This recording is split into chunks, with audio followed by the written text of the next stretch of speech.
हम peoples conference को देख रहे हैं वो तो ऑब्वियसली अहेड है। उन्होंने पहले ऐलान कर दिया कैंडिडेट का, सजाद गनी लोन साहब जो उनके प्रेसिडेंट है वो लड़ रहे हैं।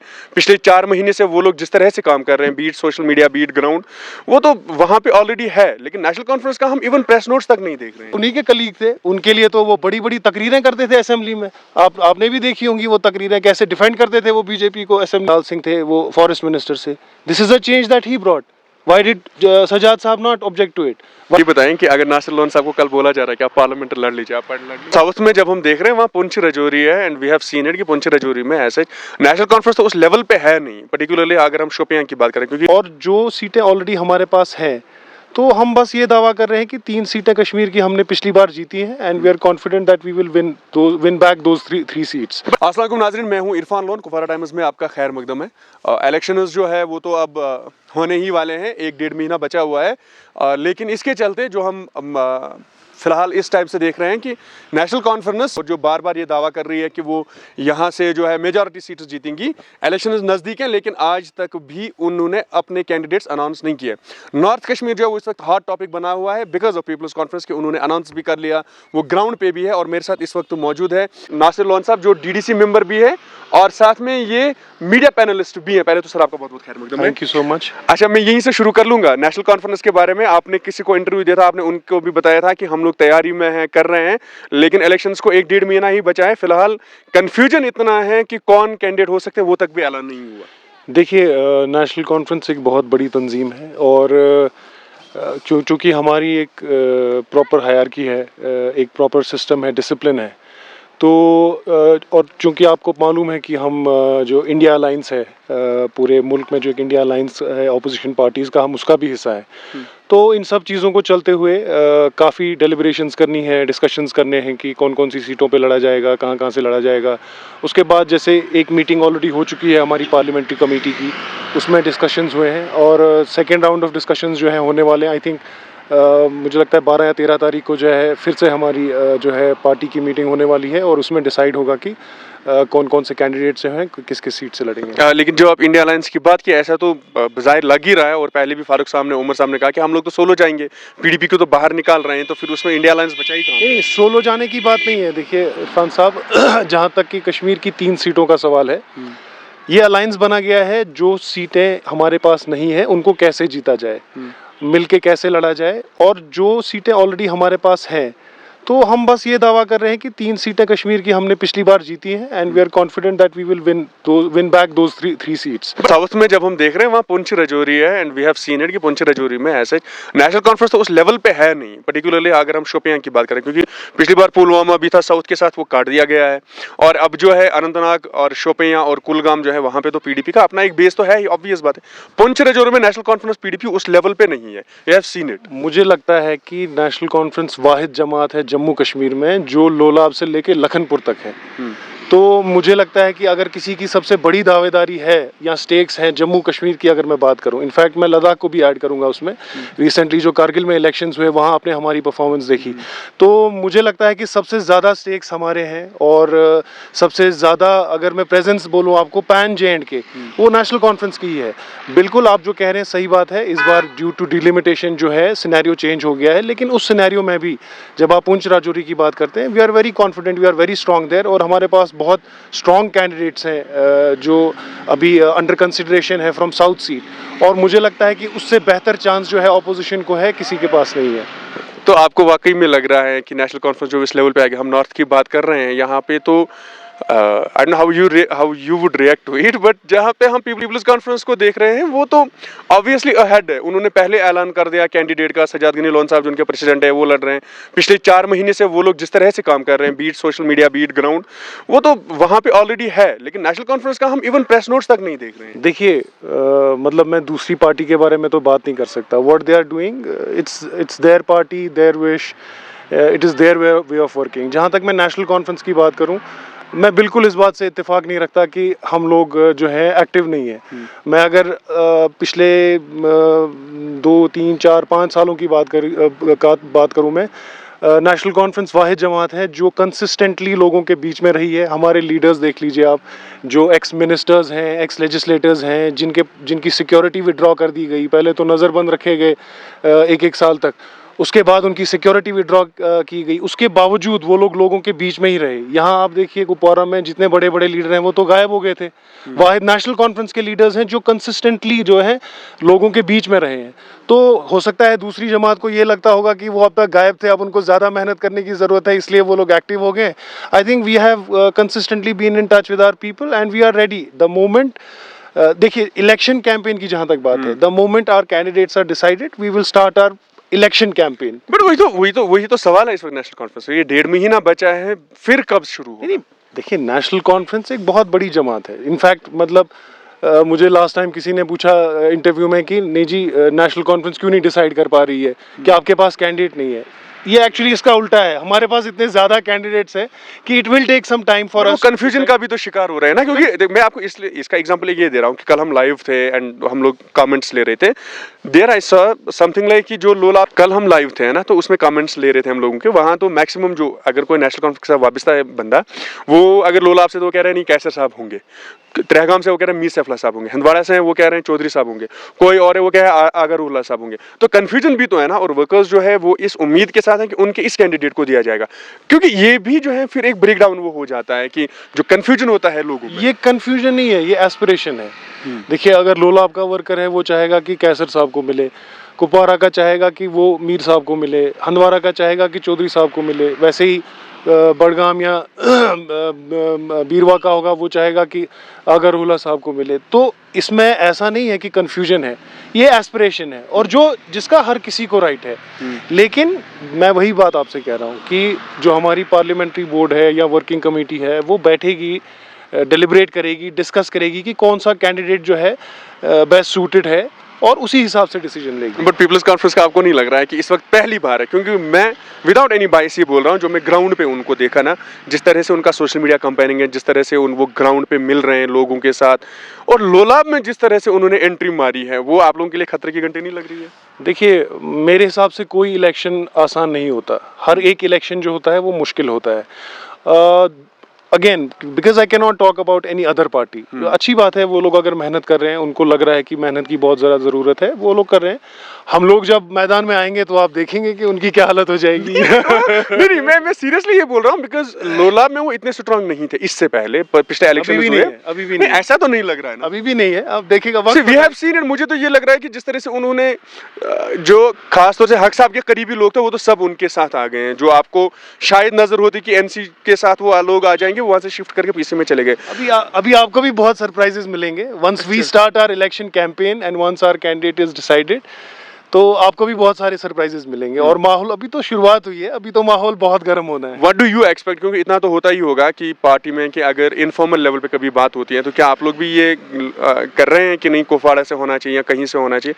क्योंकि इस बार तो रीजनल बेसिस पे इम्पैक्ट पड़ने ही वाला है। देखिए मैं मतलब पर्सनली जहाँ तक मुझे लगता है कि जो रीजनल कार्ड, मैं हमेशा ये बोलता हूँ कि जो रीजनल कार्ड एक पर्टिकुलर पार्टी खेलती है, हम वो रीजनल कार्ड नहीं खेलते हैं। बट खेलना भी हमारी नहीं खेल सकते ना हम, because we are a political party which represents aspirations of not just people of Kupwara, not just people of Baramulla, of not just people of Kashmir, of Jammu Kashmir and Ladakh.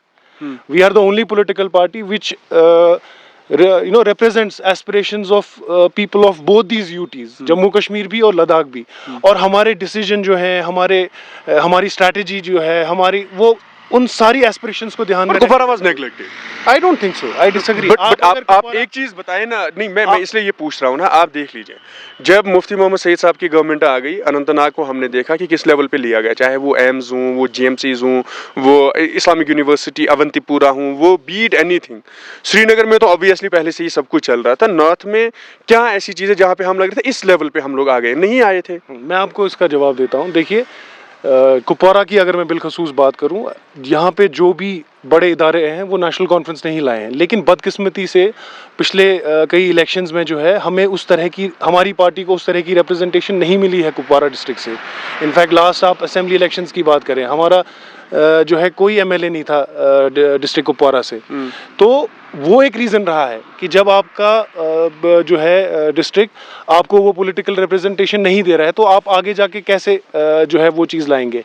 लेकिन overall जब आप देखें जो भी major development हुई है district Kupwara में वो नेशनल कॉन्फ्रेंस के टाइम पे ही हुई है। वो नेशनल कॉन्फ्रेंस के लीडर्स ने ही लाई हैं, जितनी भी इंस्टीट्यूशंस हैं यहाँ पे, मोस्ट ऑफ देम वर यहाँ पे मैं आपको एक एग्जांपल देता हूँ। यहाँ पे आज ये पीपल्स कॉन्फ्रेंस ये प्रोपेगेंडा करती है कि जी बंगस हमने किया, बंगस हमने किया। बंगस लोला बंगस दरंगियारी डेवलपमेंट अथॉरिटी नेशनल कॉन्फ्रेंस ने लाई।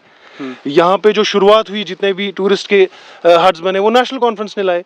तो ये एक प्रोपेगेंडा है और एक डिवाइसिव पॉलिटिक्स है। पर दूसरी बात ये भी है ना, they have succeeded in selling in rather than they have not. They have not. It is a perception that they want to create. It is a perception that they want to use to mislead people. But मुझे बिल्कुल कोई भी शक और शोभा नहीं है कि जो डिस्ट्रिक्ट कुपवारा का अवाम है, वोटर है, वो बाशऊर है, वो देखने वाला है, सोचने वाला है, समझने वाला है। उसको पता है कि किसने काम किया है, क्या काम किया है, कैसे काम किया है, और कभी भी जो है डिवाइसिव पॉलिटिक्स नहीं की है। हमने कभी district Kupwara versus district Baramulla की सियासत नहीं की है। आज अगर आपका पीपल्स कॉन्फ्रेंस बोल रहा है कि डिस्ट्रिक्ट कुपवारा सेंट्रिक पॉलिटिक्स है, हमारी जो पार्लियामेंट्री सीट है उसमें 18 कॉन्स्टिट्यूंसीज, असेंबली कॉन्स्टिट्यूंसीज, कुपवारा से तो सिर्फ 6 हैं, 12 असेंबली कॉन्स्टिट्यूंसीज तो बाहर से है।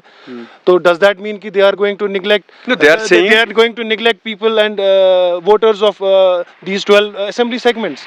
क्या ये वो सियासत, ये ऐसी सियासत करना चाह रहे हैं? अगर करना चाह रहे हैं, गुड लक टू देम। वो जिस तरह से इसको बेच रहे हैं, जहां से मैं आपको बोल रहा था कि आप लोग उस लेवल पे नहीं पहुंच रहे हैं, दैट इज कि वो हमेशा ये कह रहे हैं कि कुपवाड़ा से कोई ऐसा पार्लियामेंटेरियन नहीं गया। पर्टिकुलरली वो इसकी एग्जांपल ये दे रहे हैं कि जो पिछली बार पार्लियामेंटेरियन थे अकबर लोन साहब, एक तो उन्होंने अटेंडेंस तो एक साइड को छोड़ के बाकी डेवलपमेंटल प्रोजेक्ट्स भी उनकी तरफ से नहीं आए। उस लेवल पे लेके वो लोग ये बात कर रहे हैं कि अगर पीपल्स कॉन्फ्रेंस जाएगी, बाकी जो भी नॉर्थ को होगा, कुपवाड़ा को सबसे ज्यादा बेनिफिट होने वाला है। देखिए, मैं आपको एक सिंपल एग्जांपल देता हूँ। इरफान साहब और नासिर साहब अभी तब जाके ये बातचीत कर पा रहे हैं जब हम दोनों की सेहत ठीक है। गॉड फॉरबिड अगर आप बीमार होते, we would not have been having this interview, और अगर मैं बीमार होता, we would not have been having this discussion. तो बदकिस्मती से अकबर लोन साहब की तबीयत नहीं रही ठीक। कोविड के पहले वेव में ही जो है उनकी तबीयत खराब हुई, and he has been in and out of the hospitals consistently. तो that is something that is out of our hand, और उस पर हम उनको जो है जिम्मेदार भी नहीं ठहरा सकते कि जब उनकी सेहत ही ठीक नहीं रही तो वो कैसे घूम पाते जो है इलाके में, या कैसे अटेंड कर पाते पार्लियामेंट, कैसे क्वेश्चंस रेज कर पाते। लेकिन जहाँ तक हमारी पार्टी का सवाल है, आप देख लीजिए, आप जो है पार्लियामेंट की प्रोसीडिंग्स उठा लीजिए, आप वहाँ के क्वेश्चंस देख लीजिए। हसनैन मसूदी साहब, डॉक्टर फारूकुल्लाह साहब, they have raised each and every important issue in the past 5 years। ऐसा कोई इशू नहीं है, चाहे वो 370 को लेकर हो, चाहे वो बिजली को लेकर हो, चाहे वो पानी को लेकर हो, चाहे वो डेली वेजर्स का इशू है उनको लेकर हो, चाहे वो जो हमारे जो ये एम्प्लॉयज़ है इसमें RED में उनको लेकर हो। हर एक इशू उन्होंने रेज किया है। तो मुझे नहीं लगता, ये एक परसेप्शन क्रिएट करना चाह रहे हैं, और एक वो जो ये एक बदकिस्मती रही हमारी, उसको जो है मिसयूज़ करना चाह रहे हैं हमारे ऑपोजिशन वाले। बट आई थिंक जो हमारी आवाम है वो बिल्कुल बाशऊर है। They have this understanding, they have observed. पिछले ठीक है, अगर अकबर लोन साहब नहीं आ पाए, मैं अपने एरिया में कंसिस्टेंटली रहा हूँ, कैसर लोन साहब अपने एरिया में कंसिस्टेंटली रहे हैं, चौधरी मोहम्मद रमज़ान साहब अपने एरिया में कंसिस्टेंटली रहे हैं, मीर सैफुल्लाह साहब अपने एरिया में कंसिस्टेंटली रहे हैं, हमारे नासिर सोगामी साहब रहे हैं। तो ये जो है, ये भी पार्टी का पार्ट है, ये भी लोगों के रिप्रेजेंटेटिव्स है। जब ये लोगों में रहे हैं तो अकबर साहब के आने या न जाने से कोई फर्क नहीं पड़ेगा। बट चलिए, इलेक्शंस जो होते हैं वो हमेशा परसेप्शन ही बेसिस पे होते हैं, which we have seen always. इससे निकल के मैं और एक सवाल, ये आखिरी सवाल आपसे ये पूछ रहा हूँ। आप सोगाम से हैं ना, और ऐसा फार फ्लंग एरिया है जैसे कि बाकी इलाके जहाँ पे हम लोग इस वक्त भी है, और ये हमारे यहाँ पे सबसे बड़ा मुद्दा जो है वो, डिस्पाइट के बहुत सारे मुद्दे हैं, एक खास मुद्दा ये बना हुआ है कि जो कोई भी गरीब है, वो लोग क्या करते थे कि हमारे यहाँ पे डिपो में लकड़ी मिलती थी, अब उन्होंने वो आहिस्ता आहिस्ता से ख़त्म कर दिया। अब ही जो है रिसेंटली MD ने किसी को ये भी कहा कि हम लोग कुपवाड़ा से जो आप लोग हैं, हम आपको देवदार की लकड़ी नहीं दे सकते, इवन डिपो से भी नहीं दे सकते। प्रॉब्लम ये है कि अगर हमारी लकड़ी है, हमारा जंगल है, एटलीस्ट हमें तो दे दीजिए उतना। अगर किसी को IAY केस जो है, मान लीजिए आप लोग भी रिकमेंड करते हैं, पंचायत भी रिकमेंड करते हैं, उसको 2 लाख रुपए मिलते हैं, अगर वो 2 लाख में लकड़ी ही लाएगा तो फिर वो घर कैसे बनाएगा? आई बिलीव कि this should have been raised, I don't know why. Absolutely fair. लेकिन ये सवाल आप जरा पीपल्स कॉन्फ्रेंस से पूछे, ये चेंज किसने लाई? ये चेंज उनके कोalition पार्टनर, जो जिस कैबिनेट का पार्ट हमारे सजाद गनी लोन साहब थे, उसी कैबिनेट के पार्ट हमारे जो ये क्या नाम है इनका, लाल सिंह साहब थे, चौधरी लाल सिंह थे, वो फॉरेस्ट मिनिस्टर से। This is a change that he brought. Why did Sajad साहब not object to it? Why did he not उस वक्त उन्होंने क्यों नहीं एस्पिरेशंस रेज की? आई थिंक आप थोड़ा सा शायद इसको कंफ्यूज इसलिए कर रहे हैं बिकॉज चौधरी लाल सिंह के टाइम पे फॉरेस्ट डिपार्टमेंट से लेके एसएफसी को दिया गया था लकड़ी निकालने का काम। नहीं, पहली चेंज तो उसी वक्त हुई ना, पहली चेंज उसी वक्त हुई जो ये उस वक्त रेट जो रिवाइज हुए, उससे पहले तो लोकल को पहले तरजीह दी जाती थी। ये जो मेन प्रॉब्लम जो है वहीं से स्टार्ट हुई। आप इस पे रिसर्च करिए, आप देखिए उस टाइम पे तो इन्होंने रेज नहीं किए। हमें देखिए यही चीज है, यही बात, ये बहुत आसान होता है बोलना कि हम ये करेंगे वो करेंगे। जब आपके पास पावर था आपने तब क्या किया? जब आपके अब आप ये पल्ला नहीं झाड़ सकते ना, आप बोलेंगे हाँ जी ये तो लाल सिंह जी ने किया, but he was your cabinet colleague. उन्हीं के कोटा से तो सजाद साहब मिनिस्टर थे ना, उन्हीं के कोटा से थे, उन्हीं के कलीग थे। उनके लिए तो वो बड़ी बड़ी तकरीरें करते थे असेंबली में। आपने भी देखी होंगी वो तकरीरें, कैसे डिफेंड करते थे वो बीजेपी को असेंबली में। आज जरा उनसे सवाल पूछिए। नहीं, मैं तो डेफिनेटली पूछूंगा, whenever I get a chance I will definitely, but मैं ये बट यस इंशाल्लाह वी हैव, इससे पहले भी जब हमारी मीटिंग भी हुई उसमें भी हमने ये इशू रेज किया, और इंशाल्लाह आने वाले टाइम में एलजी एडमिनिस्ट्रेशन के साथ भी हम लोग जो है ये इशू रेज करेंगे। इनफैक्ट मैंने हमारे इरफान साहब जो हमारे चेयरमैन साहब हैं उनके साथ भी बात की है कि हमारी काउंसिल की तरफ से एक रेजोल्यूशन जाना चाहिए कि अगर कुपवारा से लकड़ी निकलती है उसका पहला हक जो है कुपवारा की अवाम को होना चाहिए, और एक सब्सिडाइज्ड रेट पे। ये एक ही तराजू में ना तोले। अगर ये हमारे रिसोर्सेज हैं तो इसमें तरजीह हमें मिलनी चाहिए, और एक सब्सिडाइज्ड रेट पे, ताकि जो हमारे अवाम है, गरीब अवाम है, उनको भी मौका मिले कि जो ये हमारे रिसोर्सेज यहाँ से बाकी जगह जा रहे हैं उसका एक फेयर शेयर जो है वो हमें भी मिले। अच्छा, मुझे ये बताएं कि अगर नासिर लोन साहब को कल बोला जा रहा है कि आप पार्लियामेंट लड़ लीजिए, आप लड़ लीजिए? देखिए ये पार्टी का डिसीजन होता है। मैं एक पार्टी का फुट सोल्जर हूँ, वर्कर हूँ। अगर पार्टी को लगता है कि मैं किसी भी रोल में जो है पार्टी को रिप्रेजेंट कर सकता हूँ, लोगों को रिप्रेजेंट कर सकता हूँ, मैं हर एक चैलेंज के लिए तैयार हूँ। चलिए, all the best and thank you so much. Thank you.